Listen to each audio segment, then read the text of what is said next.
एक नदी के किनारे एक बड़ा छायादार जामुन का पेड़ था। उस पेड़ पर रहता था एक चंचल बंदर जिसका नाम था चिंटू।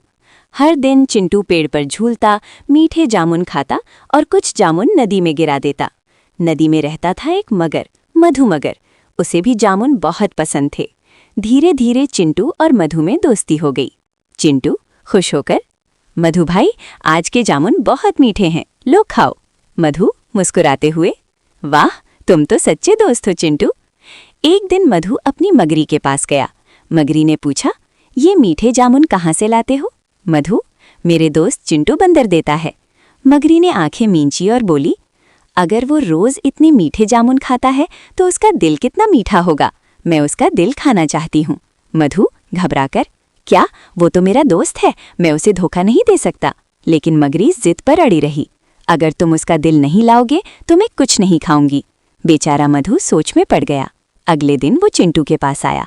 मधु, चिंटू भाई, मेरी मगरी ने आपको घर पर खाने पर बुलाया है, मेरी पीठ पर बैठिए, चलिए मेरे साथ। चिंटू खुश होकर, वाह, तुम्हारे घर पर दावत, चलो।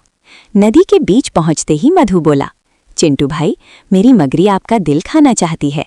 ये सुनते ही चिंटू के होश उड़ गए, लेकिन उसने तुरंत अपनी बुद्धि से काम लिया। चिंटू शांत होकर, अरे मधु भाई, आपने पहले बताया होता तो अच्छा होता। मेरा दिल तो मैं पेड़ पर छोड़ आया हूँ, चलिए वापस चलकर ले आते हैं। मधु ने उसकी बात मान ली और किनारे की ओर मुड़ा।